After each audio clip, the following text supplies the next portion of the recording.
بسم الله الرحمن الرحيم والصلاة والسلام على سيدنا محمد وعلى آله وصحبه وسلم تسليما كثيرا ولا حول ولا قوة إلا بالله العلي العظيم.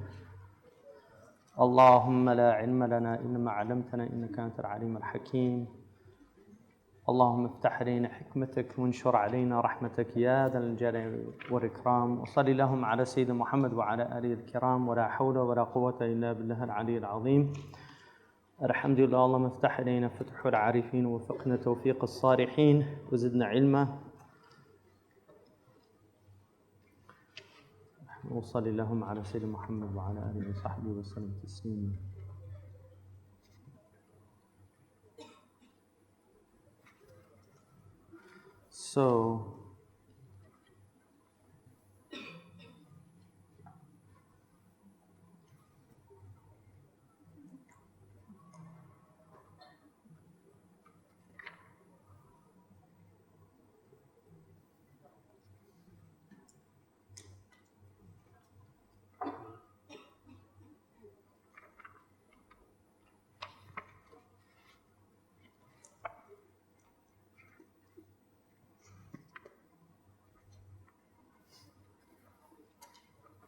So we're on the 8th maqam. And the way he structured this book is that he does what he called tadalli, and then he has taraqi. So he goes from the 9th maqam, and then he goes down to the 1st maqam. And then he goes up from the first lowest maqam of the zalimun li nafsi. Then each group, the zalimun li nafsi has 3 maqamat. The muqtasid has 3. And the sabiq bil khairat has 3. So there's 9 altogether. So he deals with each maqam. But in the first section of the first half of the book is tadalli. It's going down. So he starts at the top where he is. And he goes down to the bottom in order to show you the ladder. What he does in the second half is he does the taraqi, to show you how to go up that ladder, how to ascend the ladder. So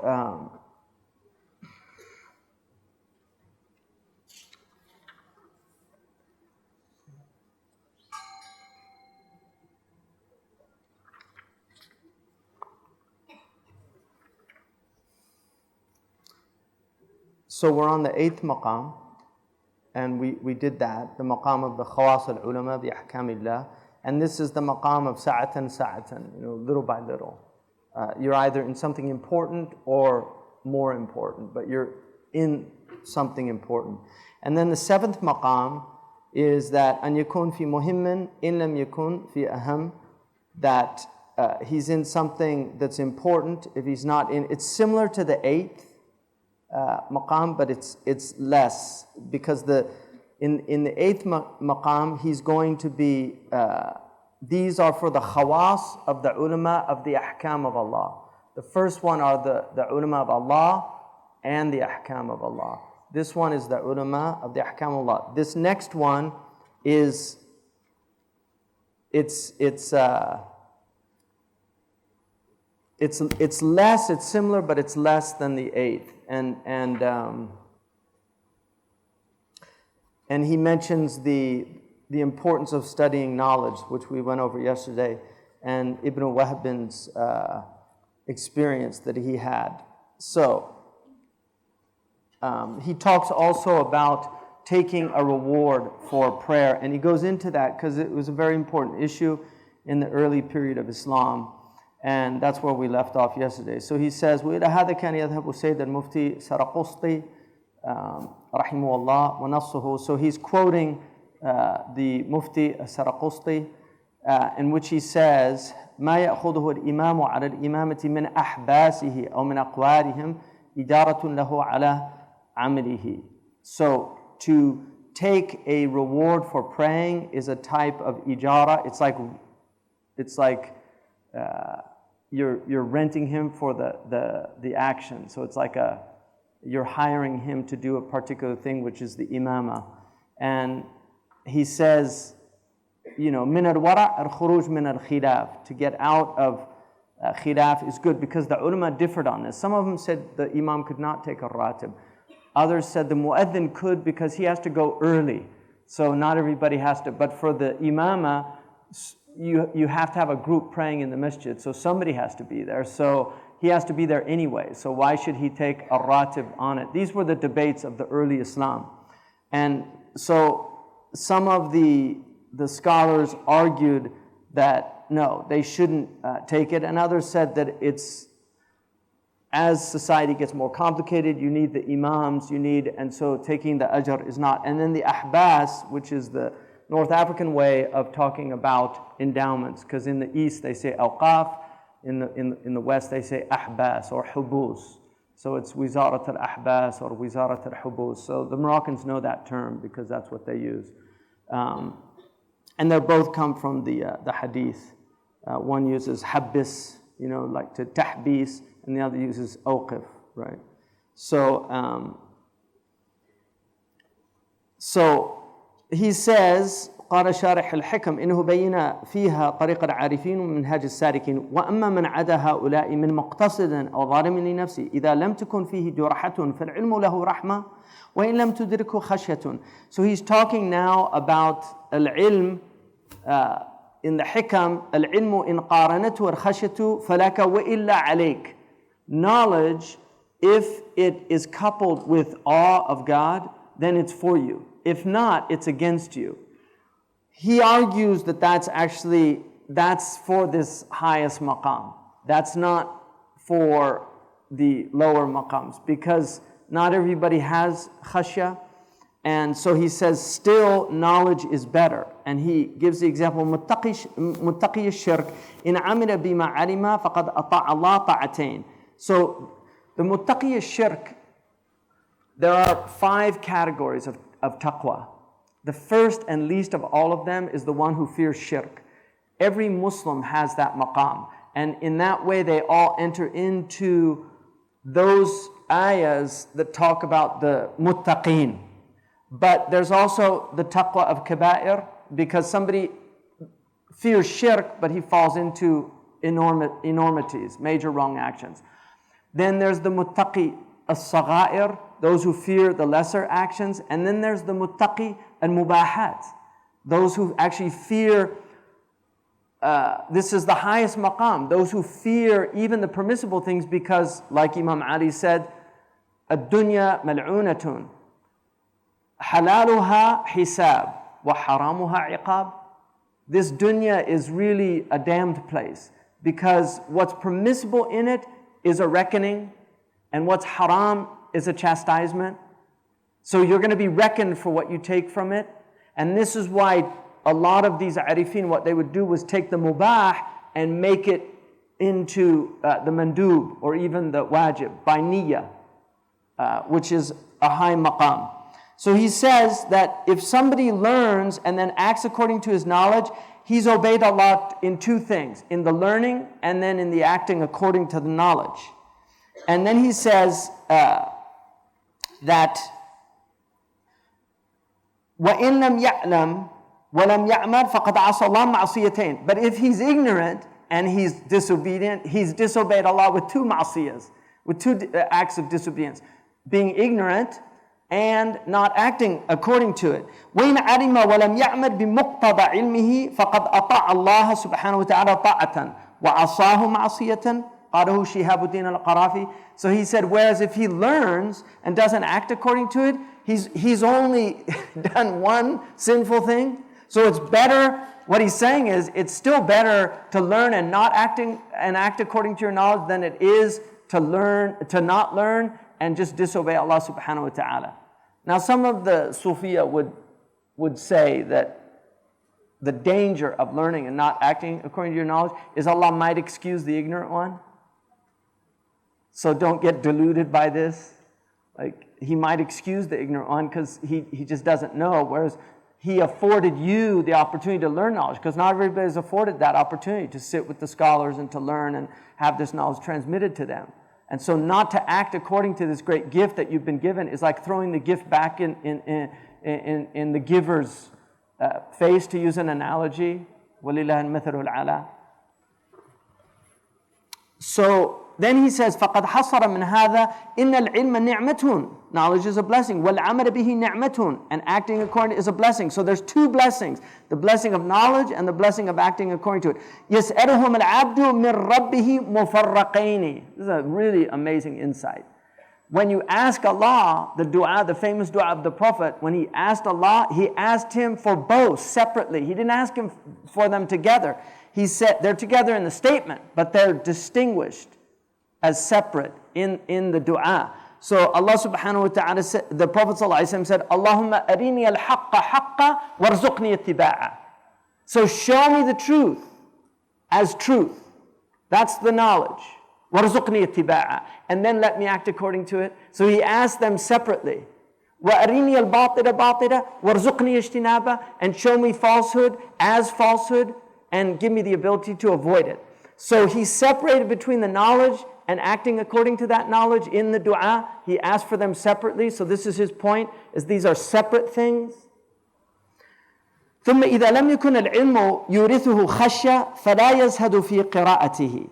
So even if you do not get this awe from the knowledge, it still should not prevent you from studying. And Imam Abu Hamid, his famous statement, تَعْلَمْتُ الْعِلْمَ لِغَيْرِ اللَّهِ فَأَبَى الْعِلْمُ إِلَّا أَنْ يَكُونَ لِلَّهِ. I learned knowledge for other than the sake of Allah, because he initially went to the madrasa for food and shelter, because his father died, he was impoverished. The man that took care of them got to a point where he couldn't afford it. And so he took him to the madrasa because they used to have madrasa for orphans, so they could go and learn knowledge. So he said initially he went there because they didn't have anywhere else to go, and that was where they got food and shelter. So he said, تَعْلَمْتُ الْعِلْمَ لِغَيْرِ اللَّهِ. I learned it for other than Allah. I learned it for food and shelter. فَأَبَى الْعِلْمُ إِلَّا أَنْ يَكُونَ لِلَّهِ. But through learning it, the knowledge that I acquired refused to be for other than the sake of Allah. So as he grew in his knowledge, he grew closer to Allah subhanahu wa ta'ala. And so he said, لأنه كما تقدم نعمة لكن ينبغي أن يكون في قراءته متأدبا بآداب الشرع. So he should learn it with the comportment of the Sharia, with the ethics of the Sharia. وحينئذ تسوغ له الجراية عليه والأجر. And then it becomes acceptable to take the jiraya, is like the daily bread. You know, salary actually comes from the salt that they used to give. So there used to be the idea of giving people, like students used to get a loaf of bread and soup in Fez every day. They got a small loaf of bread and they got soup, and that was what they were given. They used to do naskh of books, and then they would sell the books to get other food, but the madrasa gave them the jiraya, enough to get them to last through it. So you can take the jiraya alayhi wal ajr, so you can take the food and then a stipend for the knowledge. وَلَا يُؤْيِسُهُ مِنْ طَلَبِ الْعِلْمِ قَوْلُ تَاجِ الدِّينِ. Don't be despondent because of Ibn Ata'illah's word, إِنَّ الْعِلْمَ إِذَا لَمْ تُقَارِنْهُ خَشْيَةٌ إِنَّهُ عَلَى قَارِئِهِ نِقْمَةٌ فَقَطْ. So don't despair by what Ibn Ata'illah says, because he's talking to the Arifin. He's talking to a whole other level of spirituality. ما هو كذا كما تقدم للإمام الموثوق بدينه شهاب الدين. Like Shihab al-Din al-Qarafi said, it's still a blessing to know knowledge whether you act on it or not. وما يقال هذا إلا في العلوم المذمومة كعلم السحر والطلسمات. وأما العلوم الخادمة للشريعة فقراءتها حسنة. And this is only said about negative knowledges, that learning them, that it's better not to know something than to know it. This is only like magic or the talismanic knowledge.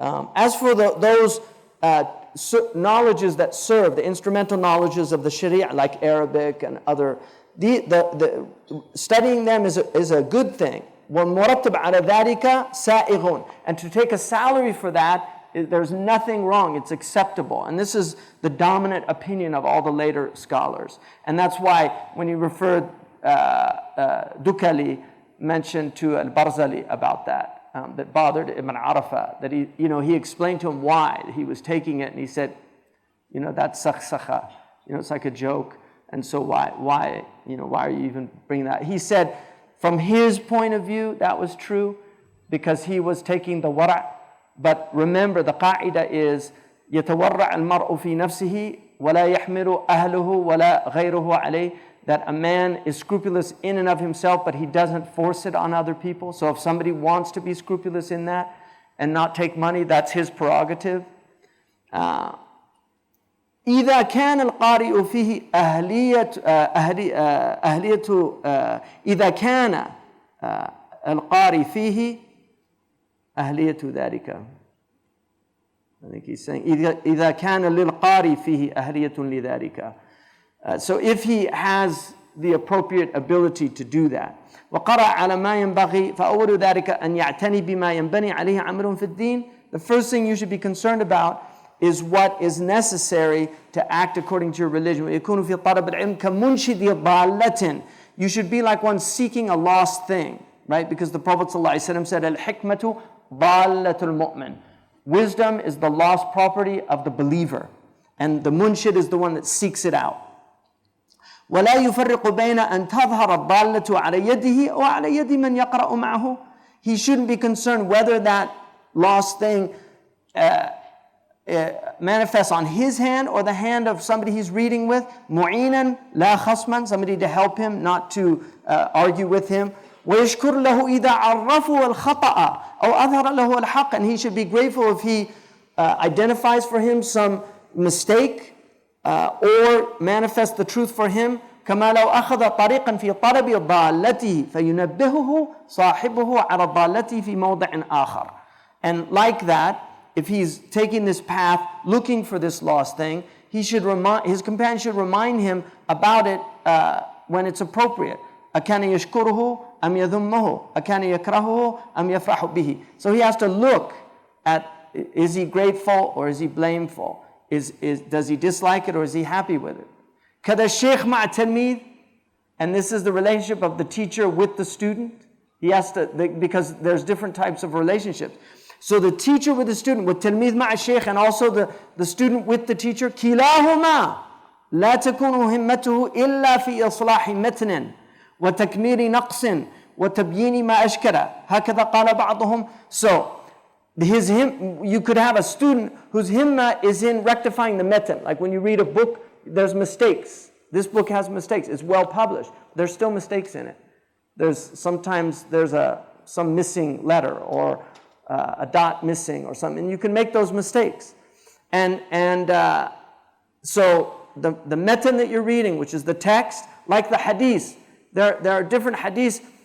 Sometimes the tashkil differs according to the riwayah. Sometimes the whole word changes the meaning because of how it's articulated. And there's two types of ulama. There's the ulama that read from their books, and even the muhaddithun. There are muhaddithun that did not have great memories, but they read with shuyukh and they had corrected additions. And they were still considered thiqah if they read from their books. But if they lost their books, like Ibn al-Lahi'a, whose books, he was a thiqah before his books burnt down. His house burnt down, he lost all his books. He was a thiqah before that. But then after that, he was considered weak in hadith because he didn't have his books to rely on. And then there's the ulama that they don't need the books, like Shaykh Abdullah bin Bayyah. He carries his library with him. Like Imam Shafi'i said, علمي معي حيثما يممت يتبعني قلبي وعونه لا بطن صندوقي فإن كنت في البيت كان العلم فيه معي أو كنت في السوق كان العلم في السوق. Imam Shafi'i said, my knowledge is with me wherever I go. My sunduq, the chest of knowledge is in my heart. And he said, so if I'm in my house, my knowledge is in my house with me. And if I'm in the marketplace, my knowledge is in the marketplace.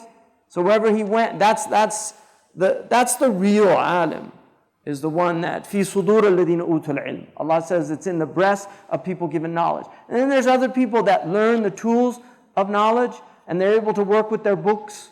That's a certain type of scholarship in our tradition, because not everybody's gifted with the brilliant memory. So they learn a good level of grammar. They can work with the books. They read with their teachers from the books. They have their books that they've read with them and things like that. That's another level of knowledge. So these are maratib al-ilm, they're ranks of knowledge.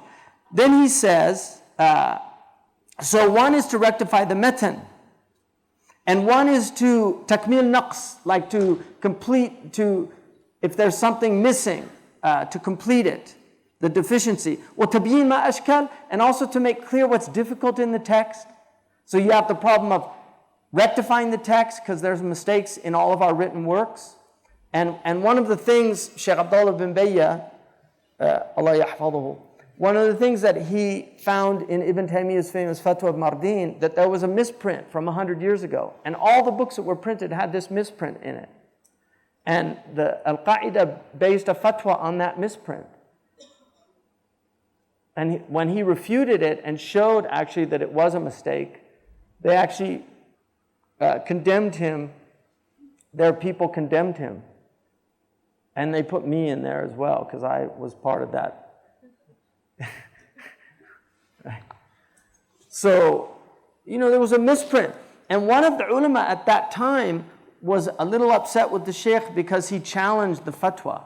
He said, I don't think this is correct, because it said yuqatalu bima yastahiq. And he said it doesn't make sense. And so they went back and he asked somebody in Damascus to send them manuscripts of the earliest texts. And they found that it was yu'amadu, it wasn't yuqatilu. He should be treated, not fought. And then he found in Ibn Muflih, who was a student of Ibn Taymiyyah, in his book it had yu'amalu. So one of the ulama at that time, he said, nattahim al-turath, yani we have to be suspect of our tradition without tahqiq. I mean, I'll give you an example. Every edition of the Ihya Ulum ad-Din has major mistakes in it, except for Dar al-Minhaj. They took 20 of the earliest makhtutat, and they had several scholars working on it, and they brought out a critical edition. That's very important to have a critical edition. Much of our printed Turath has filled with mistakes. In Mauritania, when they do the naskh of a text, and I did this many times, like I copied out the books I studied by hand. When you did the naskh, then you did muqabala, which is you sit and read the whole text with other people that have the same text that are corrected. So you make, because every nasikh makes mistakes. The scribes make mistakes when you write them down. And so this was really important. So people don't realize. I'll give you an example. In the West, when you read, if you're reading from a really good publishing house, you will rarely find mistakes, but you still find mistakes. But it's not that often. That's because they go through multiple edits before they actually go to the printers. In the Muslim world, they don't. It's just for tijara. So they do very fast and sloppy work. And so you literally get opposite meanings sometimes. And then sometimes they take things out that they don't like. Like I had an edition that was published in one of the Muslim countries that had a commentary of Imam Nawawi on the 40 hadith. When it got to لا يؤمن أحدكم حتى يحب لأخيه ما يحب لنفسه, they took out والأولى أن يحمل على الكافر, right? As well, يشمل الكافر. So this should include the non-believers, that you should love for them what you love for yourself. And then it said كاليهودي والنصراني والمشرك. And he says, because this is the angelic nature, Allah is challenging us to rise above our vengeful nature to an angelic nature of forgiveness. And so Imam Nawawi wrote that. They just took it out. They didn't like it, because when you're fighting the Israelis, you don't want people to, right? That they just took it out. Because it was politically, they didn't like it. That's called khiyana. This treachery. It's treachery with people's words. Shabrakhiti said the same thing. Ibn Rajab al-Hanbali. This is what the great Imam said, that it includes everybody. You should love for everybody what you love for yourself. The Prophet was not hashahu. He wasn't a miser with his love. He had love for all of humanity. And I wrote in the translation of Dua al-Nasiri, I wrote an essay on universal love. That's part of our tradition, that people misread the Quran when it says La yuhib al-zalimin, he doesn't love the zalimin, because he has two types of love. He has a universal love for his creation, and then he has a specific love that's only given to those of the awliya. And Amir Abdul Qadir al-Jazairi made a beautiful distinction in his book Al-Mawaqif about that. So a lot of Muslims don't understand that rahmati wasi'at kulla shay. His mercy encompasses all things. All things. What's mercy from? It's from love. Right? Mercy is from love. It's the love of Allah that He sent the Prophet. The Prophet's existence, one of the things about his ummah, and don't forget, his ummah is the Muslim and the non-Muslim. They're all included in his ummah. There's ummatul da'wah and ummatul istijaba. The ummah that are called and that's everybody after he comes into the world. And then the ummah who answers, and those are the people that respond or are born into it and just inherit it. And that's why the converts have a higher maqam, right? The Sahaba were converts. Right? They didn't choose it. The Prophet ﷺ said that converts get 2 rewards. Right? They get 2 rewards. So it's a high station because they're choosing it. Whereas other people are just born into it, they're raised into it, they might not even really appreciate what they have. So he says, and this is really interesting, right? وهكذا قال بعضهم وأنا أقول تبيين ما أشكل ليس بمتعين على المقلد. Clarifying the difficulties of these texts is not something that the muqallid should concern himself with. If he's just a muqallid, he just follows, he doesn't, because understanding is a higher maqam. ونقل الخلاف, and there's a difference of opinion about this. فإن قلت أنت إنه مهم فأقول أنا ليس بأهم. So if you say it's important, I'll say it's not the most important thing. The most important thing is he doesn't make mistakes. والأولى لكل ذي عزم وحزم أن يبدأ في العلم بالأهم فالأهم.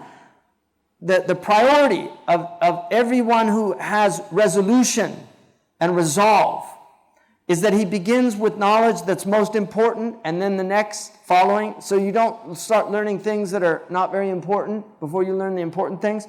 قال السيد مفتي تونس البرزلي, the Mufti of Tunis Barzali said, لا يخلو السائل للعالم من 4 أوجه. People that ask scholars questions will fall into 4 categories. This is a really useful wisdom for those, especially those who teach.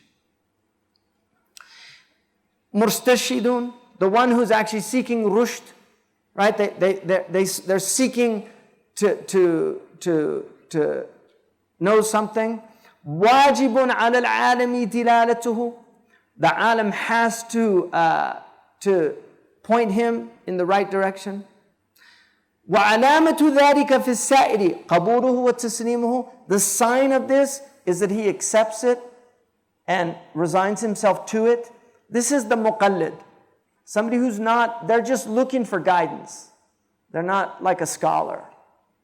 And if they're asking a valid scholar, the sign that they're mustashid, that this is their maqam, their station, is that they accept it and are resigned to it. Thank you. The next one is mustafhim. This is a student of knowledge. He's trying to understand something. Wajibun ala al-alimi hidayatuhu. The scholar has to guide him. وعلامة ذلك في السائل بحثه بالرفق وطلب الدليل بالوقار. And the sign of this is that he's seeking it gently and he's requesting from you a dalil with respect. He's dignified in his request. He's not saying, like some people say, ma daliluka? What's your dalil? Right? That's a whole other attitude. And so you have to answer that one. وَعَلَامَةُ ذَلِكَ بَحْثُهُ بِالرِّفْقِ وَطَلَبُ الدَّلِيلِ بِالْوَقَارِ وَمُسْتَخْبِرٌ. And then there's people that are just trying to get information. Right? واجب على الإمام الإعراض عنه. The imam should be wary of this one. والتنزه عن الجدال والخصومة والتعريض بالله وبرسوله وبأئمة الدين للرد عليهم والتكذيب لهم. Because these people, they're just there to argue. They want argumentation. They also want to try to expose the words of Allah and the Messenger and the Imams of our religion in order to refute them. That's what they're looking for, is to refute them. These are like Islamophobes and people like that who study and ask questions. And what they're really trying to find out is just information in order to attack the religion. And then he says, and the last one, مفتون بالدعوة. This is somebody who he's being tried with a kind of claim. He sees himself as more than he actually is. مستدرج بالرؤية لحاله. Mustadraj is the one who's yastadrijuhum Allah. These are people that Allah takes by degrees. They become deluded in themselves. So this is somebody who thinks that he's something, and he's really studying to puff himself up. And he says about him, wajibun al alim as-samtu anhu. Just leave him alone. You know, just these people they have ibtila, just leave them alone. ونقل الإمام الماوردي إن قوما تحققوا بالعلم تحقق المتكلفين. And Imam al-Mawardi, the great Shafi'i scholar, he related that some people mastered knowledge, a type of contrived mastery. The takallafu, they learned it with takalluf. واشتهروا به اشتهارا منحرفين. And they became notorious for it with a notoriety of being deviants.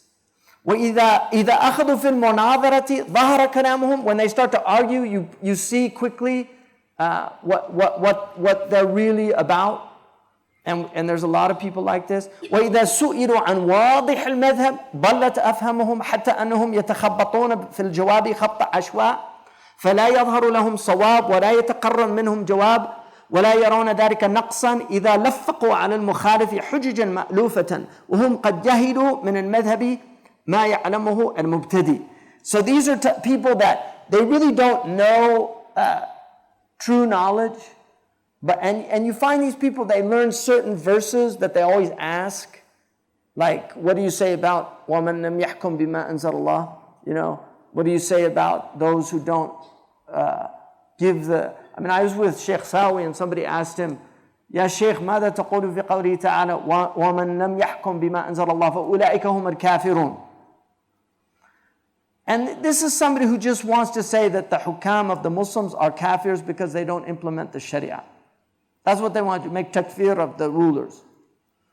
So Sheikh Sawi said, could you tell me the ayah before it so I can know the context? He couldn't. He said, can you tell me the ayah after it? He couldn't. He was just exposing him, you know. And then he said, what do you do? What's your job? He said, I'm an auto mechanic. He said, أصلح السيارات أصلحك الله. You know, fix cars, may Allah fix you. You know. And so that's what he's saying, that there's people that learn these things, but if you actually ask them basic questions about the school of fiqh, they don't know, and they يتخبطون في الجواب. They're kind of lost in their answers, like the blind, just night blinded animal. فلا يظهر لهم صواب. The correctness doesn't come from them, and they don't really have the proper answer. لا يرون ذلك نقصا. But they still don't see this as a deficiency, because لفقوا على المخالف حجج مألوفة. They contrive trite answer proofs, to kind of attack them. So they've got their little hackneyed proofs because they read their little book on the Khilafah or something like that, and this is and so they've got their responses, or some book on Aqidah to attack people that have an Aqidah that differs from them.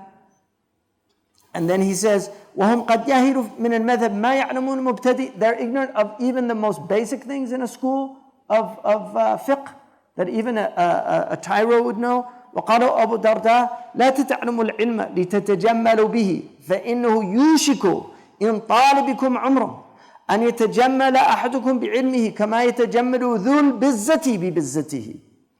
Abu Darda, the great Sahabi radiallahu anhu, said, do not learn this knowledge to adorn yourselves with it, because the time is coming soon. If you live long enough, you will see people learning this knowledge to adorn themselves with it, like somebody adorns himself with some fancy suit. Put it on. It's just an outward thing. It has no inward reality, like the suit adorns your body, but there's nothing under that suit other than nakedness. ونقل ابن أبي زيد في صدر مختصره. Ibn Abi Zayd al-Qayrawani, in his abridged book of fiqh, قال نبينا من تعلم العلم ليباهي به أو ليرائي به. This must be another riwayah. أوقفه الله موقف الظلم وجعله عليه حسرة يوم القيامة.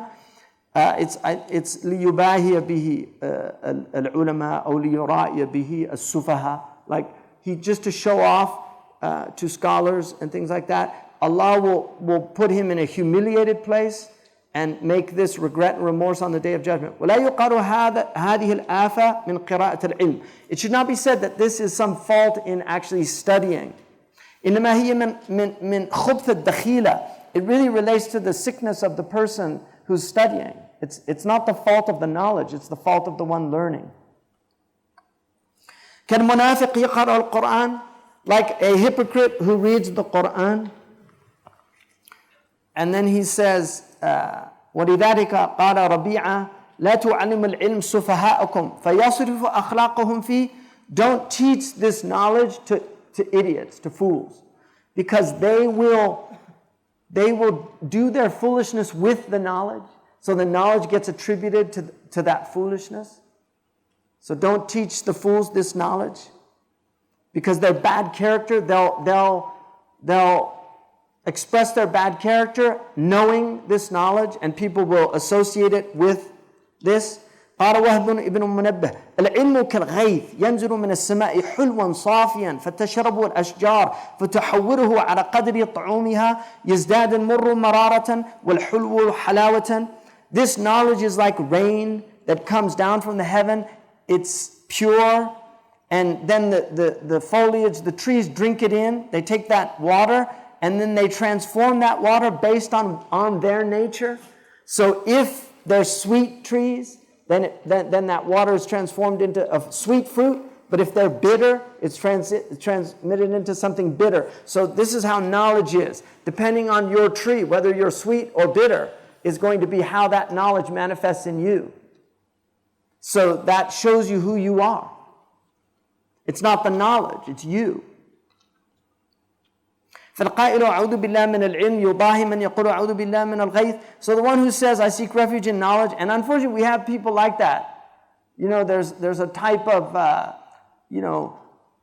there's a type of people in deviated forms of Sufism that really belittle knowledge and say, that's outward knowledge. The fuqaha, these people don't listen to the fuqaha. The Sufiya, they know the real thing. They've tasted the true thing. They have the inner knowledge. That outward knowledge is just a hijab. It's a veil from God. That's a shaitan, Iblis saying that.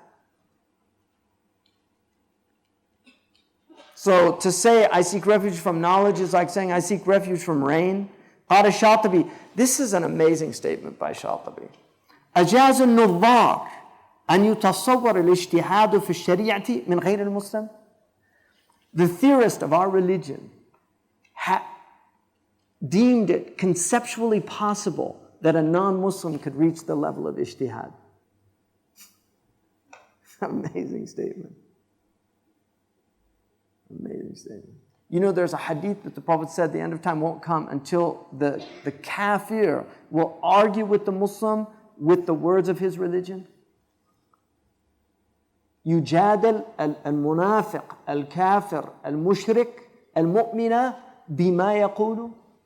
He'll argue with him with the very same things that he says. So they'll learn the religion to argue against the religion. ومن الأحياء أدركنا الشيوخ وهم يتعوذون بالله من الفاجر العالم بالسنة. In the Ihya, he said, our teachers, they used to seek refuge in Allah from scholars that were profligates, that didn't practice the sunnah. وروى ابن ماجه بسند جيد قيل متى يترك الأمر بالمعروف والنهي عن المنكر. And in Ibn Majah it says, when should we stop doing Amr bin Ma'ruf and Nahi an Munkar? He said, إِذَا ظَهَرَ الْإِتِّهَانُ فِي خِيَارِكُمْ وَالْفِقْهُ فِي أَرَادِلِكُمْ. When you see cajolery and you see flattery in the best of you, they're just flattering each other, they never... and you see fiqh in the worst of you, the despicable, amongst the lowest segment of society. At that time, there's no point in Amr bil Ma'ruf and Nahi an al-Munkar. وَقَالَ رَبِيعًا لَا تُعَلِّمُ الْعِلْمِ سُفَهَاءَكُمْ فَيَصْرِفُ أَخْلَاقٌ فِيهِ. He repeated that. وَقَدْ تَقَدَّمَ قَوْلِ ابن وهب قال مكحول بفقه الرعاء فساد الدنيا وبفقه السفرة فساد الدين. With the fiqh of the rabble is the ruin of the world. And with the fiqh of degraded people is the ruin of the religion. So when the rabble are, suddenly the rabble know everything, right? When they've got all the religious rulings, they don't listen to the ulama who tell them, don't do this. They say, no, we know better than you. The deen is destroyed. Right? Seriously. It's like revolutionaries. You know, the ulama say, don't do this. What do you know? If the fiqh is in the ra'a, that's fasadu dunya. It's ruinous for the world. And when it's in the degraded people, then it destroys the religion. وكان سفيان إذا رأى هؤلاء القبط أو القبط يكتبون العلم يتغير وجهه فقيل له في ذلك فقال كان العلم في سادات الناس فإذا خرج وصار إلى هؤلاء السفرة غير الدين. Sufyan saw, and I'm going to assume this is Coptic, because that's Qibt, or Qubt is a Coptic. When he saw some of the Coptic people studying the religion, he got upset about it, his face changed, and they asked him about that. He said, this knowledge was in the best people. If it goes down to people then the religion is going to be changed. وهكذا كما قيل لا يخون أمين ولكن إذا اؤتمن الخائن خان. And like that it said, the trustworthy one will not be treacherous. But if a treacherous one is given a trust, he'll be treacherous. ونقل عياض في مداركه تقديم من أخر الله وتأخير من قدم الله فتنة في الأرض وفساد كبير. That putting forward those who Allah has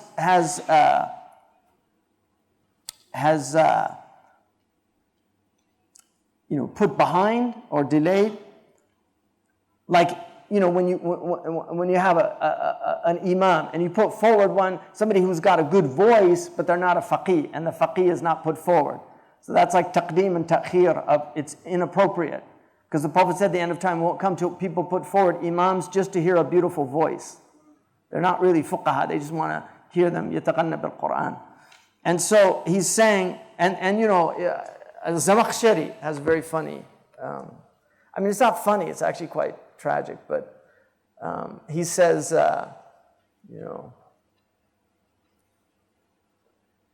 إذا سألوني عن مذهبي لم أبوح به وأكتمه كتمانه لي أسلمه.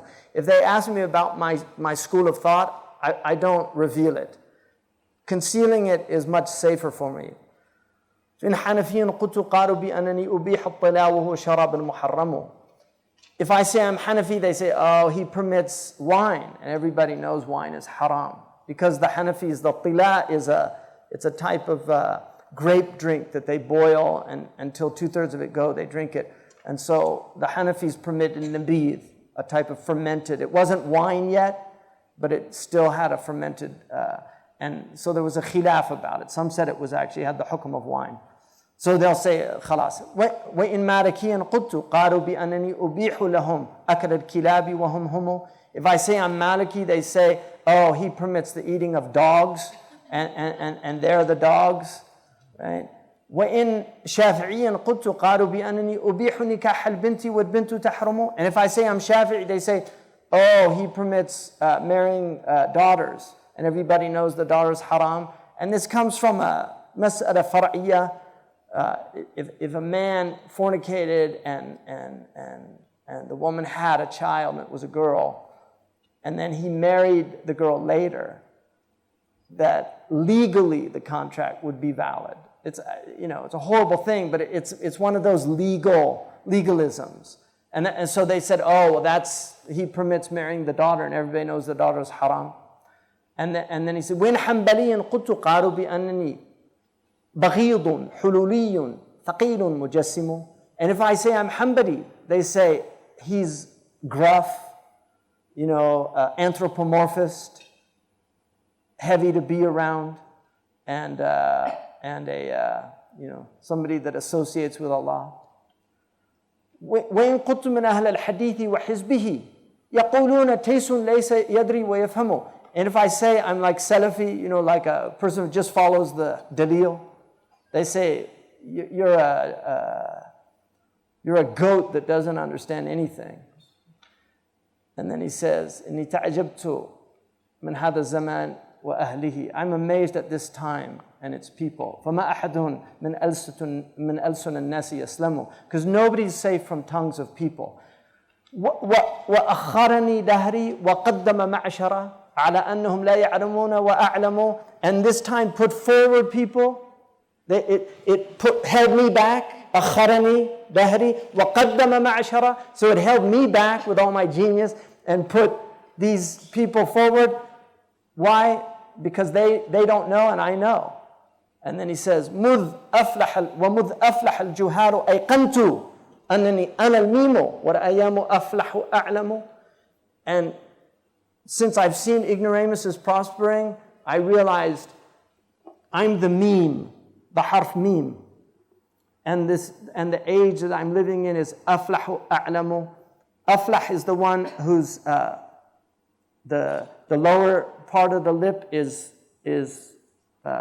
defective, so it's hard for them to pronounce the labials. Like meme is a labial, and the a'lamu is the one whose upper lip is defective. So he's saying, I'm a meme, and the time I live in, they can't pronounce me.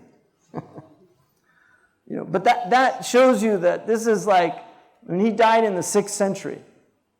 So it's all there, right? I mean, even Mutanabbi said, أغاية العلم أن تحفوا شواربكم يا أمة ضحكت من جاهلها الأمم. Al-Mutanabbi said, is the extent of your knowledge that we have to trim our mustaches? Oh ummah, that other are laughing at our ignorance. And that's Mutanabbi, 4th century. So, these are perennial problems in our community. So then he says, قال ابن مسعود لا يزال الناس بخير ما أخذوا العلم من أكابرهم فإذا أخذوه من أشرارهم ضلوا.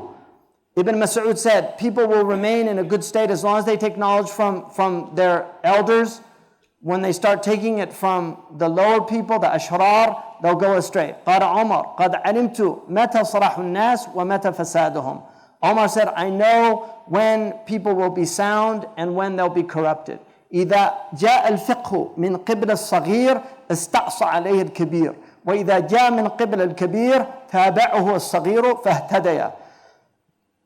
He said, if this knowledge of the religion comes from the صغير,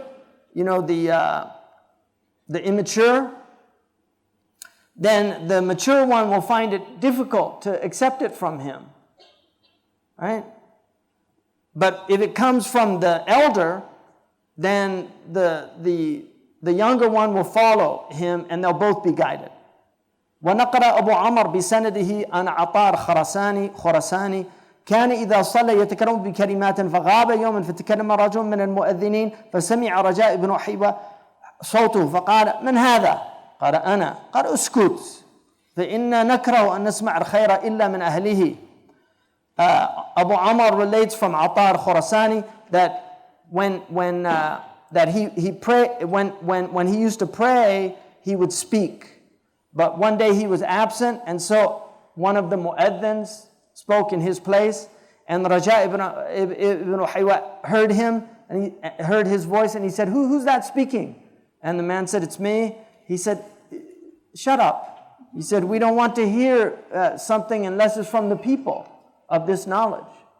Like you don't really have any right to speak in place of the imam. That's not your maqam. تاب قيس بن الخمر في الجاهلية فجمع بني عند موته فقال لهم يا بني احفظوا عني فلا أحد أنصح لكم مني إذا مت فسيدوا كباركم ولا تسودوا صغاركم فيسفه الناس كباركم وتهونوا على الناس. This is قيس تاب قيس من الخمر في الجاهلية. Qais made tawbah from wine in Jahiliyyah. And he got all his sons together before he died. And he said to them, listen to me and remember what I'm saying. Because nobody is more sincere in his advice to me than you, than me. If I die, make your sadam, your leaders from amongst your elders, and don't give any authority to your youngsters, because people will deem your elders incompetent if you do, and then you'll lose your dignity amongst the people. انظر هذا مع ما نقل ابن العربي في سراجه في الاسم التاسع والسبعين. And then I don't have that source, but he says to look at what Siraj al-Muridin is a very important book that Qadi Abu Bakr wrote that still hasn't been published. It's quoted a lot, but وانظر قول الإمام الماوردي إذا أخذوا في المناظرة ظهر كلامهم وإذا سئلوا عن واضح المذهب ضلت أفهامهم. And look what Imam al-Mawardi said. When they start debating, you'll see who they are. And if they're asked about simple questions, they'd have no understanding. In the Ihya, he says, أي فائدة في المناظرة لمن ليس له رتبة الاجتهاد. What benefit is it to debate somebody that hasn't reached a level of ijtihad? Now listen to this. وهو حكم كل أهل العصر. And this is the reality of all the people of our time. Nobody is a mujtahid mutlaq. So all these people debating, they really don't know what they're talking about.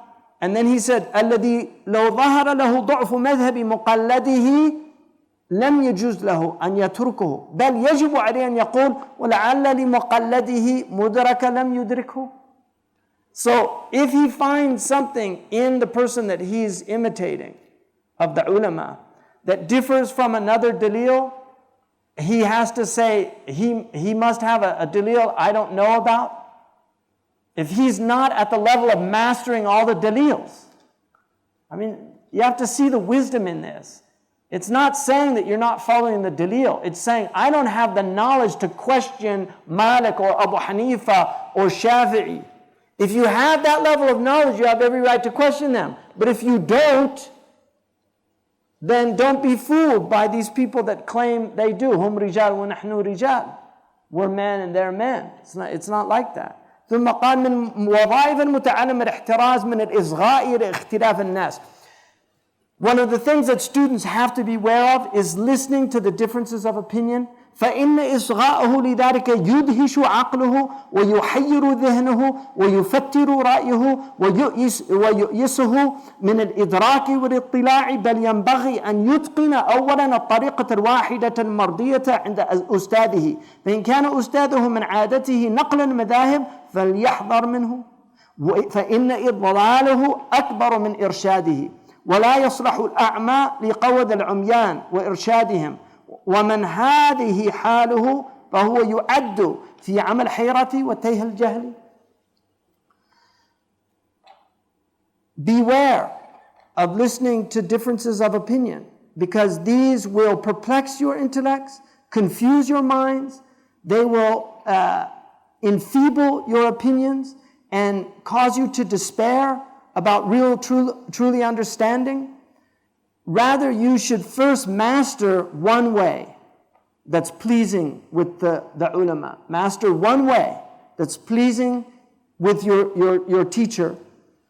And if your teacher, if it's his habit to talk about the other opinions, beware of him. Because his problems are greater than his good. Like he'll lead you astray in that. You'll get confused. And it's not permitted.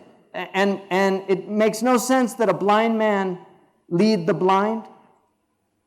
And if this is his state, then you have to see that he is amongst those who have blinded perplexity and are lost in ignorance.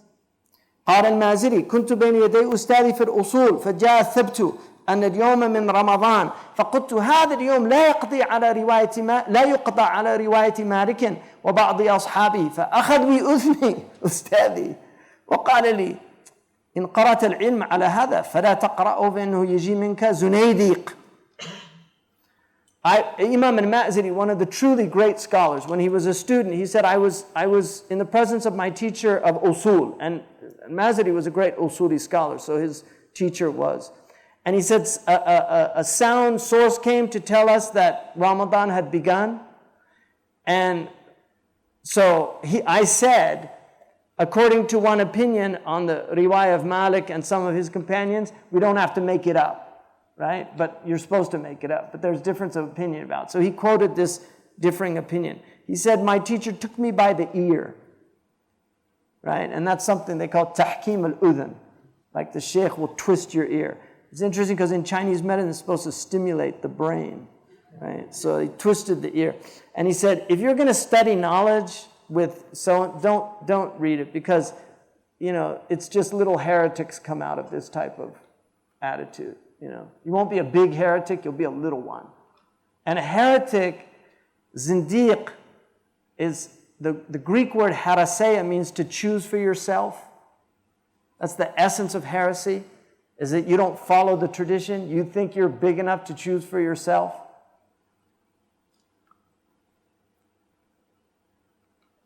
وقد يكون بعضهم قارئ في مسألة تداخل العدل. Now, listen to this. This is really, really useful. If you get this, if this is all you get a lot.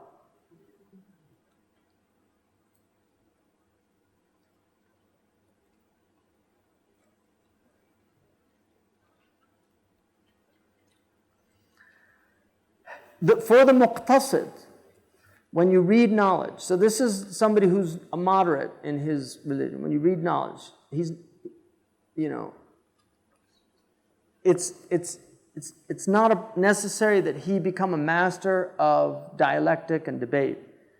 And they said, لا يلزم المرأة معرفة الجوهر والعرض. It's not necessary for a man to have knowledge of the essence and the accident. These are theological terms that are used in Kalam. وَإِذَا مَاتَ الصَّحَابَةِ رضوان الله عليهم ولا عرفوهما ولا يلزمه أيضا. Because the Sahaba died and they didn't know the jawhar and the essence, right? The essence and the accident. ولا يلزمه أيضا أن يعرف هل الاسم هو المسمى أو لا. ولا تفسير الأحاديث التي فيها الوجه واليد والاستواء والكلام والتنزل والرؤية والكرسي والضحك ومسح ظهر آدم وأن قل هو الله أحد تعدل ثلث القرآن ولا يسأل المرء يوم القيامة عن القضاء والقدر ولا يلزم أن يعلم حكم الأطفال الذين ماتوا صغارا ولا فلان أفضل من فلان ولو كان صحابيا ولا هل مع الكفار ملائكة ولا حكم يأجوج ومأجوج ولا هل الروح عرض أو جسم ولا كيفية قبض الروح ومحاجة آدم موسى ورؤية النبي صلى الله عليه وسلم لعيسى والدجال ولا معنى نقص من أجره قيراط ولا معنى إنما نسمة المؤمن طائر ومدى صوت المؤذن وعقد الشيطان على قافية الرأس وكيفية أكل الشيطان شياطين وشربهم ولا معنى إنزال القرآن على 7 أحرف ولا يزني الزاني حين يزني وهو مؤمن ولا كيفية ميزان الأعمال يوم القيامة ولا الفرق بين الفقير والمسكين ولا معنى لا ضرر ولا ضرار ولا تحسسوا ولا تجسسوا ولا معنى الذاريات والمرسلات والميسر والأب ولا متى الساعة ولا يلزم أيضا أن يسأل من صناعة النحو إلا ما يؤدي إلى الوقوف على كيفية التكلم وأما ما عدا ذلك فإنه فضول كرافع المبتدئ وناصب الظرف خبرا. This is an extraordinary statement. It's not necessary to know the essence and the accident, or to know, because the Sahaba died, they didn't know those things. It's not necessary to know, is the name the essence of the thing named? These are debates in theology.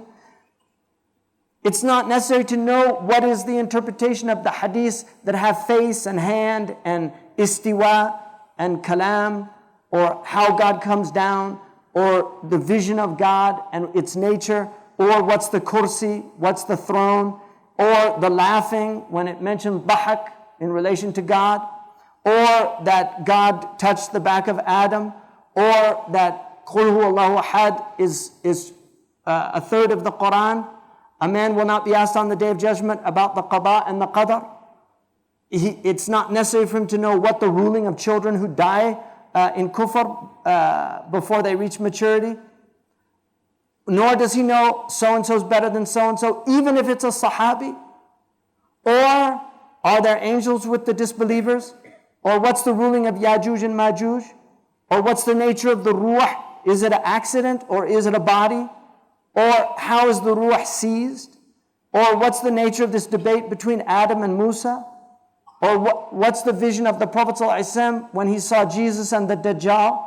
Or what's وَلَا مَعْنَ نَقَصَ مِنْ أَجْرِهِ قِرَاط? Nor does he have to know the meaning of it diminishes every day in reward a carat meaning like carat of gold, 24 parts. So the qirat is 1/24.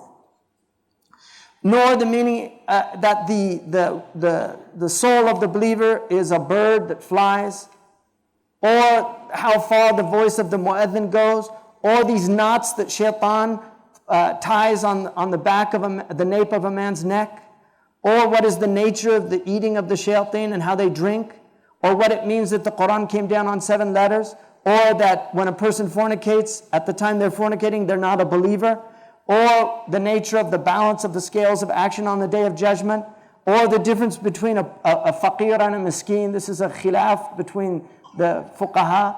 إِنَّمَا الصَّدَقَاتُ لِلْفُقَرَاءِ وَالْمَسَاكِينَ. They're the first two mentioned in the ayah in Tawbah about zakat.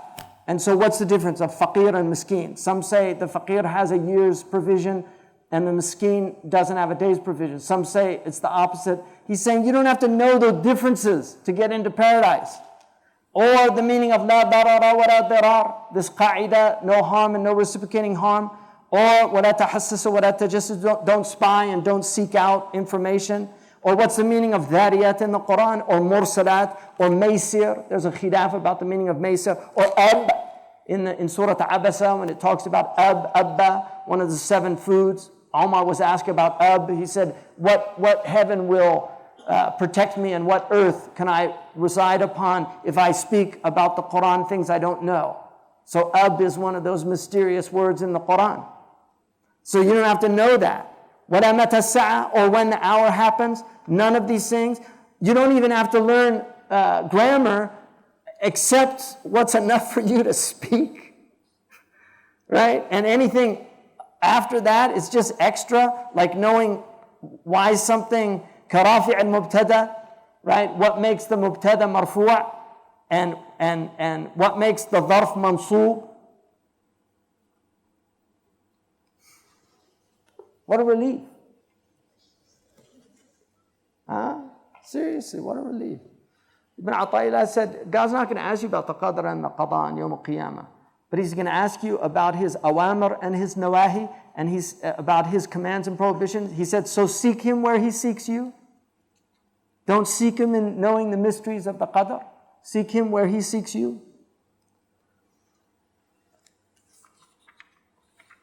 وقد يكون للعالم في هذا المأخذ مقصد يصير ذلك كله له حسنة بنسبة كقول المأزري لما فرغ من الحكم على من نسي صلاة وثانيتها ونحو ذلك. And so the alim, he has reasons for learning all these things because all these things can be learned. Like, all these things that he mentioned, Sheikh Faraz, Imam Afroz, They've studied them. There's people here that have studied these things and the debates about these things. But they're not necessary for people to know. It's a fard kifaya on some people to study these things. And then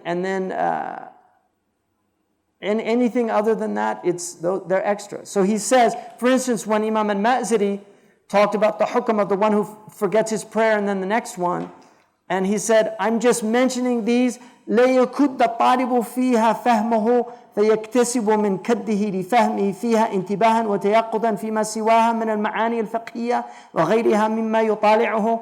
I'm just mentioning this to stretch your minds a little bit so that when you come to other things that are really important, that you'll be able to grapple with them. So he's saying sometimes you study things as a kind of mental exercise. وقد قسم في الإحياء العلوم المحمودة وأن منها علوما ليست بشرعية كالطب والحساب وقال وكلاهما فرض كفاية لو خلا البلد عمن يقوم بذلك لحرج أهل البلد وإذا قام بذلك أحد سقط عن الباقين. And in the Ihya he divided the knowledge, the beneficial knowledge and those knowledges that are not from the Sharia, like medicine and mathematics, and he said both of them are fard kifaya. In other words, they're part of the ulum al-shar'iyya al-musa'ida. They support the religion. And so some people have to learn it. And if a city or a country doesn't have it, then people they'll be constrained, they'll be hard pressed in that city. And if some do it, then the others have no obligation. Then he said, وَلَا تَعْجَبْ مِنْ كَوْنِ هَذَيْنِ مِنْ فُرُوضِ الْكِفَايَةِ. Don't be amazed that these are considered collective obligations. فَإِنَّ الْأُصُولَ الصِّنَاعَاتِ أَيْضًا مِنْ فُرُوضِ الْكِفَايَةِ. The foundational crafts are also from Fard Kifaya. The foundational crafts are the things that we need as humans, like zira'a, agriculture, husbandry, hiyaka, like textiles, engineering, mathematics. So you can, all of these things are things, crafts that need to be studied, and so they're all Fard Kifaya.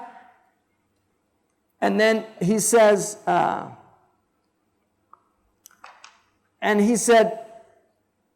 if you don't have a hajjam, like somebody who bleeds people, then it's a very bad thing. He said, لَسَرَعَ الْهَلَاكُ إِلَيْهِمْ وَحَرِجُوا بِتَعْرِيضِهِمْ أَنفُسُهُمْ لِلْهَلَاكِ. And they're hard pressed because they're exposing themselves to destruction. فَإِنَّ الَّذِي أَنزَلَ الدَّاءَ أَنزَلَ الدَّوَاءَ. The one who sent down the cure the one who sent down the disease sent down a cure. وَأَرْشَدَ إِلَى إِسْتِعْمَالِهِ. And showed people how to treat these things. وَعَدَّ الْأَسْبَابِ لِتَعَطِيهِ. And gave us the means in order to do so. فَلَا يَجُوزُ التَّعَرُّضُ لِلْهَلَاكِ بِإِحْمَالِهِ. So you can't expose yourself to destruction by ignoring these things that God has given us. قال وأما ما يعد فضيلة لا فريضة فتعمق في دقائق الحساب وخفايا الطب وغير ذلك مما يستغنى عنه ولكن يفيد زيادة قوة في القدر المحتاج إليه. And then those things that are virtuous but not an obligation, delving deeply into them, like knowing the details of mathematics or the secrets of medicine and things like that you really don't, they're not necessary. He said nonetheless they give greater strength. And so in that way they're good. And then he says, this is for things that aren't associated with the Sharia. So what about those things that are associated with the Sharia? مَا لَا يُتَوَصَّلُ لِلْوَاجِبِ إِلَّا بِهِ فَهُوَ وَاجِبٌ. What you can't achieve without it, when you can't achieve an obligation without it, that thing, the means, also becomes an obligation. And then he said, وقال في الإحياء وأما المباح من العلوم فالعلم بالأشعار التي لا سخف فيها والتواريخ الأخبار وما يجري مجراها. As for the permissible, those knowledges you can learn, like poetry, as long as it's not nonsensical, like stupid poetry, and history and those type things. ومن نحو هذا قول الحافظ أبو عمر في استذكاره قال معرفة أعمار العلماء والوقوف على وفاياتهم من علم خاصة أهل العلم إنه لا ينبغي من وسم بالعلم نفسه جهل ذلك وإنه مما يلزمه من العلم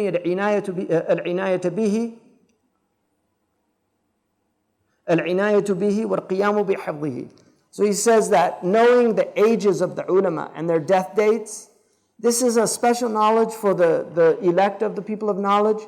Not everybody has to do it. لا ينبغي.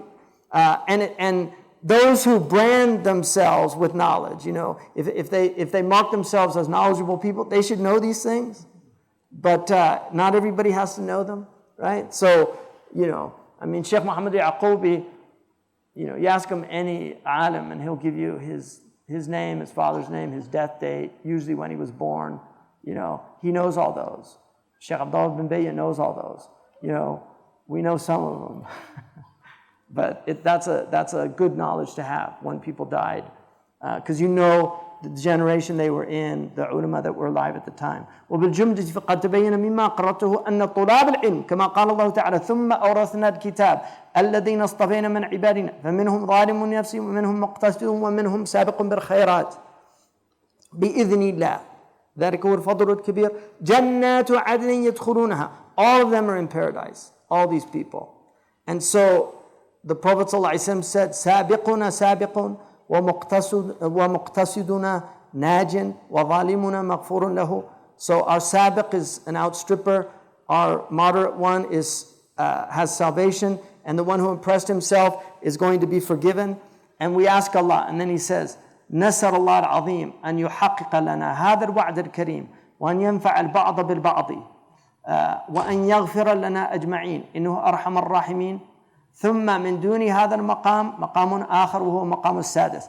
And then he says that, may Allah realize this promise in us. May He benefit some of us with others. May He forgive us, all of us. He's the most merciful of those who show mercy. And then after this maqam, there's the sixth maqam. How much time left?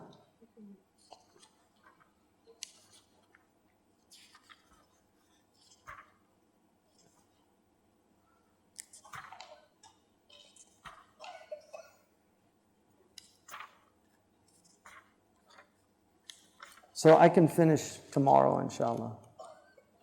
We'll finish the tadalli, because the last few are actually quite short. But we should do the sixth one tomorrow.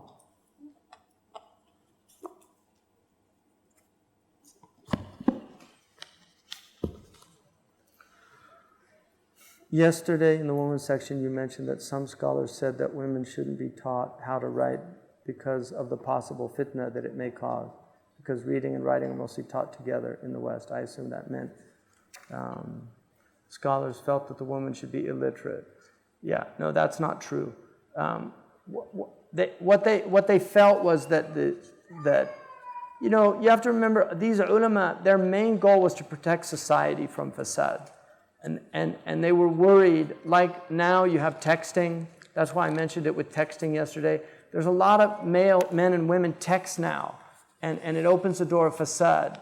Even now, I read an article that Imam Tahir posted, how young girls in high school are sending naked pictures to, boys, and it's horrible. So these are the type of things. They're talking about the general mass of people.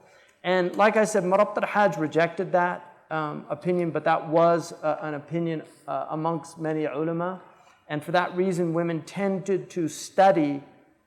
They learned to read, but they were not encouraged to write. So that is true, and it's a blemish on our community, But the reason behind it was that fear, and this happens now in many Muslim countries. The texting is a way that men and women communicate for fasad. And that's part of the reason why women did not write as much. But there were many great ulama in the history of Islam that were women, and certainly Aisha radiallahu anha is one of the greatest. Aisha. The other thing Imam Suyuti and others mention, that there in the history of Islam, no woman was ever known to fabricate hadith of the Prophet. It's one of the things that they say is a great honorific truth about the female scholars of Islam. They never fabricate. There's no wada'a. There's no woman in the history of hadith literature known to have fabricated a hadith of the Prophet. So, and there are many women that related hadith. How do we go from merely memorizing and studying of knowledge to acting upon it? Does having knowledge but not acting on it constitute a sin? It depends on what the knowledge is. For instance, you can learn Arabic grammar, and when you live in an Arab world, it's very difficult to speak classical Fusha with Arabs because it sounds funny to them. And the ulama tend to do it, not all of them, but some tend to do it. Sheikh Abdullah bin Bayya almost always speaks flawless Arabic. Every once in a while, when he's with Mauritanians, he'll dip into Mauritanian Arabic, but generally he speaks flawless Arabic. I've never heard him do a lahan in all the years I've been translating for him. I've never heard him make a mistake grammatically, which is really amazing. It's very hard to do. But the ulama. But Dr. Alma, when he told me years ago when he first got to Egypt, he'd studied classical Arabic, and he got into the taxi and he said, "Assalamu alaikum." You know how he's like, mashallah. He said, "Assalamu alaikum. Uridu an adhaba ila suqi min fadlika liyashtariya ba'd al-aghrad." And when he finished, the guy said, "Sadaqallah al-azim." So you learn grammar. You learn grammar, but it's not always that easy to speak it in a classical way, right? And Dr. Omar tends to speak almost with tajweed when he speaks, literally. I told him the first lesson I ever learned from him. I mentioned Khalid ibn Walid. He said, لا تقل خالد كما يقوله العرب. قل خالد لأنها حرف مفخمة. Like say Khalid because don't say it like the Arabs say it now. Khalid. Say Khalid because it's حرف مفخمة. So but learning the basic things, you should practice them. Learning things, like if you hear the hadith, whoever prays 4 rakats before dhuhr and 4 rakats after, the fire won't touch him. That's a pretty major incentive to try to do that. من عمل بما علم أورثه الله علم ما لم يعلم. Ahmed and others have said, whoever acts according to a knowledge that he has learned, God will give him a knowledge that he hasn't learned. وَاتَّقُوا اللَّهِ وَيُعَلِّمُكُمُ اللَّهِ. That's not really a jumla shartiyah, but the ulama have taken from it the ishara that if you have taqwa, God will give you more knowledge. It doesn't mean that literally in the Quran, but the ulama took an ishara from that. وَاتَّقُوا اللَّهِ وَيُعَلِّمُكُمُ اللَّهِ. The actual meaning is اتَّقُوا اللَّهِ وَيُعَلِّمُكُمُ اللَّهِ مَا تَتَّقُونَ. Have taqwa and God will teach you what you need to know to have taqwa. But the ishara of that is if you have taqwa, then God will give you knowledge from that taqwa. And there are people that Allah has given great knowledge to that were very, if you read Sa'aduddin Taftazani's story, you'll be amazed at the opening that he had, because he was actually considered not very smart, but he had just incredible himma and really worked hard. And he had a vision of the Prophet ﷺ. He spit into his mouth, and after that, pearls of wisdom came flowing from him. Even his teacher recognized it, that something major had happened to him. They used to make fun of him. It's also like, from the Christian tradition, Aquinas was like that. They called him the dumb ox. They used to make fun of him. And he had incredible openings. Anybody that's read Aquinas knows that this was intellect of the first order. And Aquinas, he never finished the Summa, and at the end of it, he said he had a vision in which he realized everything that he had written was meaningless. He literally said it was chaff, tibber, which is a very unusual thing to say. The Catholics interpret it to say, no, he didn't really mean that. But it's a very interesting thing that he said. So just try to do, taqullah mastata'tum, have taqwa to your degree and ability, and just try, Somebody wrote a note yesterday that they gave me about, that I shouldn't say anything homophobic, and that I'm insulting people that might be homosexual or something like that here. I don't remember saying that. If I said about love wins, that hashtag, my point from that is that our religion cannot accept same-sex marriage. It's as simple as that. So for us, it's not love wins, it's more like kufr wins. It's as simple as that, If people have that tribulation, it's a tribulation like many tribulations. It's a tribulation. If you're attracted to somebody of the same sex, that's a tribulation. But acting upon it is what's haram in our religion. If somebody has those feelings, they can't control their feelings. They're supposed to be patient and not put themselves in situations where they're going to be tempted.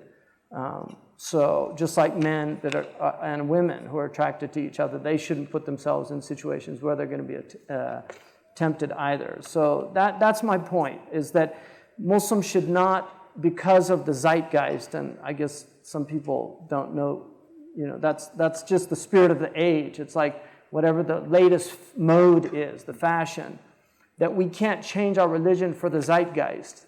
that we have to maintain the truths of our religion. And one of the truths of our religion is that certain types of sexual practices are prohibited. Rectal intercourse, whether it's male on male or male on female, is haram in the Sharia. It doesn't distinguish between homosexual or heterosexual. It is prohibited for a man to penetrate a woman rectally or a man. It's the most dangerous form of sexual practice according to the World Health Organization. It's a pathogenic practice. It can literally be mortal. One time, it can be a death sentence. And the Sharia is here to protect us. It's as simple as that. It's here to protect us. So that was my point. So I was surprised that people would, anyway, doesn't matter. So what is the stance with postmodern Muslims view of light taken from a living tradition as elitist? I know, somebody probably saw that, like this sounds a little elitist in here, that one section. I was kind of tempted not to read that section for that reason, because I thought, people are going to misunderstand this. And possibly stained by the Foucaultian power dynamics, non-egalitarian, etc. I've seen that many of our brightest Muslims with the most prestigious degrees are increasingly coming under this sort of liberal influence, and that it is a gateway of shak in the deen, causing many, I know personally, to even leave the religion altogether. Wal-'iyadhu billah. I think it's interesting. One of the things about Islam is that it really has an egalitarian spirit that none of the previous dispensations had. In Christianity was similar to Hinduism in that they actually had castes in classical Christianity. So you had the aristocracy, you had the gentry, you had the clergy, and then you had the laity, which were not educated. They were actually kept out of education.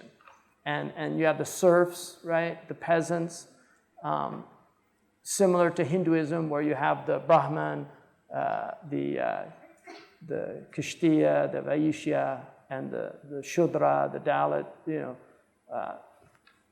They're put into these categories. What Islam recognizes is that every society has those categories, but they should not be imposed on you. So every society has untouchables, the people that do that work that nobody else wants to do, right? Every society has garbage men. Every society has, these people that do things that I wouldn't do or you wouldn't do, but somebody has to do them.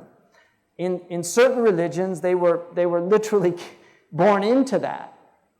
But in other societies, they could, in essence, be born into it in poverty, and this is what they do, something like that. And then you have the commercial class, right? You have the service class, they're like serfs. And then you have the commercial class. And then you have the Brahmins, you have the educated elite, right? So to deny these things is simply to deny life on earth. What Islam does is it allows people to be upwardly mobile. It's a meritocratic system that allows a person who's born into abject poverty to become a great scholar, like Sidi Ahmed Zarruq, who's one of the greatest scholars of our religion. So don't misunderstand this. What they were saying is that, don't teach people that don't have the intellect. And unfortunately, there are people that literally cannot grasp certain things. This is simply a fact of life. It doesn't mean that they're less as a human being. What it means is if you give people that don't have the intellectual capacity to absorb this information, if you give them this information, they're going to misuse it.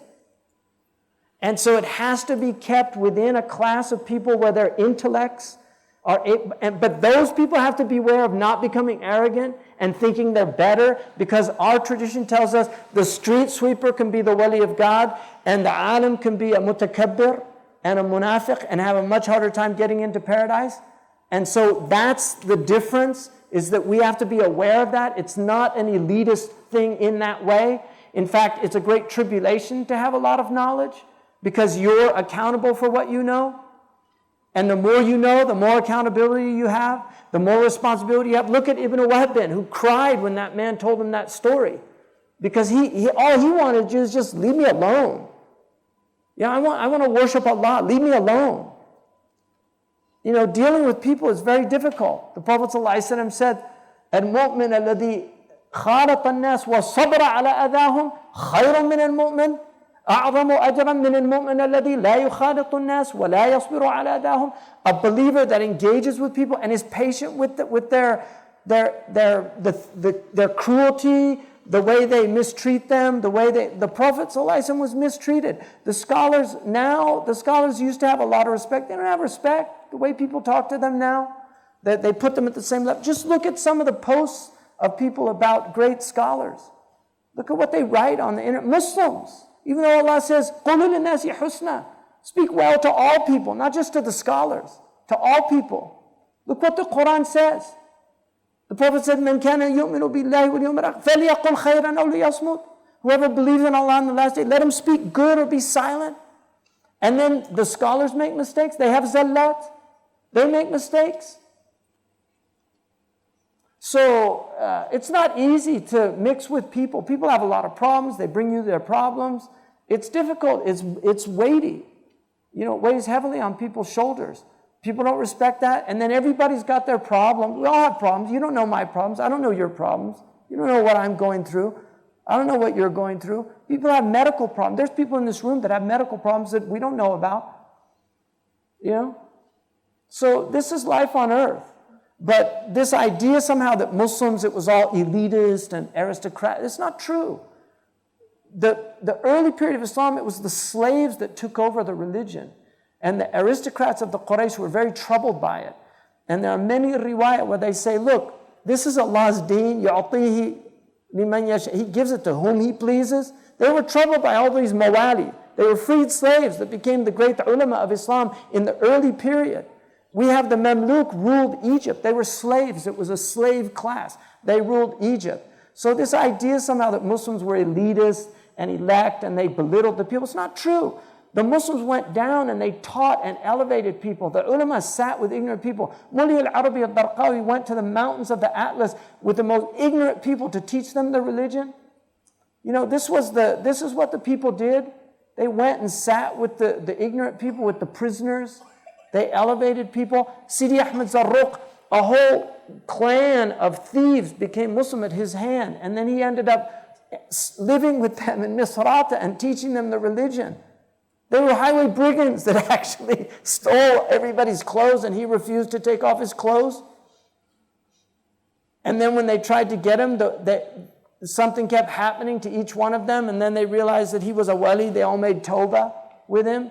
And they ended up being, they're called Khadamu Zarruq, the servants of Zarruq, because they made tawbah and they took bay'ah with him. That's where he ended up living, in Misrata, even though he came from Fez. And the Fezis treated him because he was not one of the notables of Fez. They mistreated him. So you have the aristocratic elite ulama that looked down on people. Sidi Mawaq wasn't like that. He wrote all this to try to convince the ulama to be gentler with people, to teach them the religion. So it's really important that I think people have to be aware of that. And, you know, if people don't leave Islam, I don't believe that. I think Islam leaves them. I really do. I don't think people leave Islam. I really don't. But I also believe that there are going to be people that will have excuses with Allah on the Yawm al-Qiyamah because of what Muslims did to drive them out of the religion. You know, it's very unfortunate. While the importance of scholarship cannot be underestimated, we seem to be having serious issues in the U.S., placing and making best use of our scholars, whether local or who have gone abroad to study and come back, especially ones who have specialized in certain areas. Masjids aren't the right environment, and most don't view Western academia as a viable option either. And we have a couple of institutions like Zaytuna. Some have completely changed paths to work in business. How do we make best use of our scholars and help them? I am looking into specific projects, but would like to hear general advice. Well, first of all, it's a really good question. First of all, I would say people have to go through a kind of trial and tribulation, I mean, this idea that you go abroad and you come back and just get into a nice cushy job and things like that. There's a lot of these young scholars have this attitude. When I came back after 10 years of studying abroad, there was nothing for people, I didn't go to nursing school to work in the U.S. I actually wanted to go back to Mauritania and to help people because I was so distraught by the lack of medical services that I saw there. And I was thinking about going to medical school, and a close friend of mine at the time, a physician, convinced me not to. And I actually spent 2 years studying with him. I made rounds every day with him and in the hospital. He was a brilliant physician. And that was my idea to go back to Mauritania. Allah had other plans for me. I ended up staying in America. But I worked, as a critical care nurse for several years.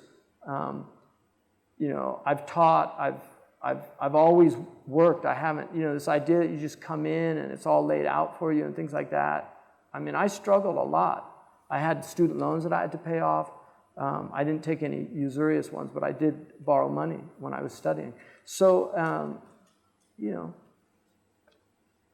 I think this expectation that it all has to be laid out for them, I think is a dangerous one, because entitlement is a really negative thing in Islam. And there's a lot of young people that just have this entitlement. Like I see it in some of the students, this idea that everything is just supposed to be done for them. People wanting, students wanting, get us this and get us that. And it's amazing to me. Like I lived in a hut. I mean, when I studied, I didn't have any money. I went overseas with real trust because I did not have anything. And I went, and alhamdulillah, Allah took care of me along the way, but I really had a lot of trials and tribulations. I got amoebic dysentery, I got hepatitis A, I had a lot of struggle, really. I almost died a few times. I got heat stroke in the Sahara. It was one of the worst things I've ever experienced in my life. I spent 2 weeks in a hellhole of a jail in Mali. So people, they see you and they don't know, the struggles, and that's true of, I've seen that. Sabr al-ulama. I mean, Abdul Fattah Abu Ghudda wrote a book about that, about the trials of scholars. Poverty is one of the trials of this life. It's a struggle, and it's good to go through it because you know how poor people feel. If everything's taken care of you. But knowledge is also something that if you get enough of it, people will honor you very often, and even sometimes, you get gifts, you get things. People, that does happen, but usually after a long period of time, So those are things to think about, but it's good to give people jobs. But a lot of these guys, they don't want to be imams. When I came back, I served voluntarily as imam. I never got an honorarium. I never remember getting an honorarium. The first honorarium I got was from a Christian church that I went and spoke to, and I was shocked. Like, he gave me an honorarium. I was like, what's this? He said, it's just an honorarium. I was like, it was the first time. Muslims never gave me honorariums. All the times that I went around, I went all over England, I gave many talks with just handfuls of people in masjids, before big crowds and all these things, So there's this idea, just why don't I get that? Why aren't I? And then there's people that now they just want to study for that. Like when I went to study, I never had the idea of teaching even, like to become a teacher. That wasn't in my mind. I was studying for myself because I wanted to learn the religion, and I was very confused initially because everybody was telling me different things. And it's like, I wanted to learn the religion for myself so I didn't have to rely on all these misinformation out there, because there's so many different things. So I think it's important for people, these students of knowledge, to really just think about what their niyyah is, and that Allah subhanahu wa ta'ala gives you tribulations.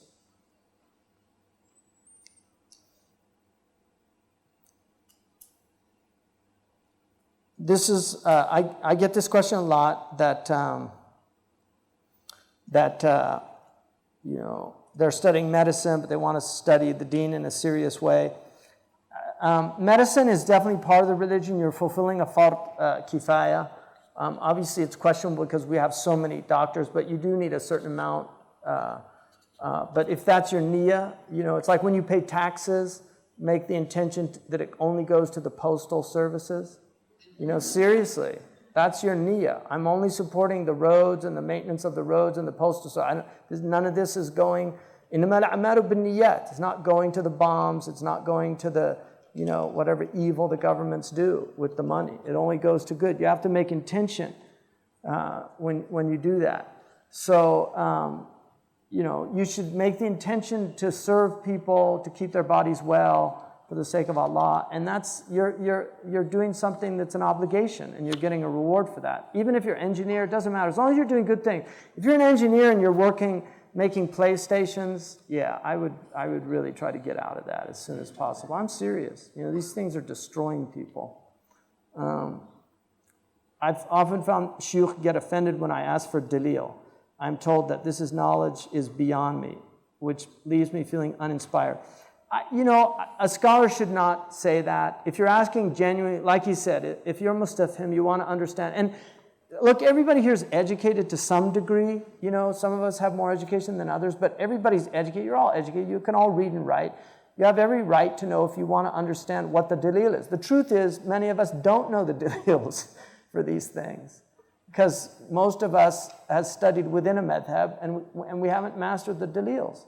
Knowing dalil is a very high maqam. And the dalils are complicated because they involve usul. They're not just following a hadith or an ayah of Quran. They involve a whole rigorous methodology of determining the outcome by following that methodology. The essential dalils are the book and the sunnah, and then the ijma' and the qiyas. Those are the essential ones. And then you have istihsan, sadd al-dharaya, with the Malikis, amal ahl al-Madina. You have istislah, bara'at al-asriya.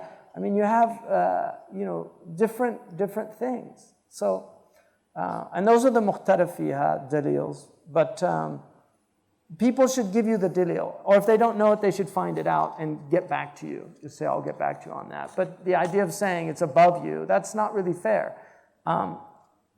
Ibrahim asked Allah to show him how he brings things to life. And Allah said, "Awalam tu'min," so he asked him, don't you believe? He said, no, I just want a settling in my heart. It wasn't that he didn't believe, but he wanted to really have even stronger certainty in the thing. So, because there are degrees of certainty. So if you trust the madhab has a dalil, but you would like to know it, I don't see anything wrong with that, and I think people should help you in that. Inshallah, tomorrow we'll finish the tadalli. I don't think I'm going to be able to get into the taraqi, which is unfortunate, but the last sections on those low maqams, which most of us are residing in, they're good to know. At least you know that you're, inshallah, bi'idhnillah, people of paradise, inshallah, no matter where we are. Jazakumullah khairan. Subhanakallahumma wa bihamdika ashhadu an la ilaha illa anta astaghfiruka wa atubu ilayk.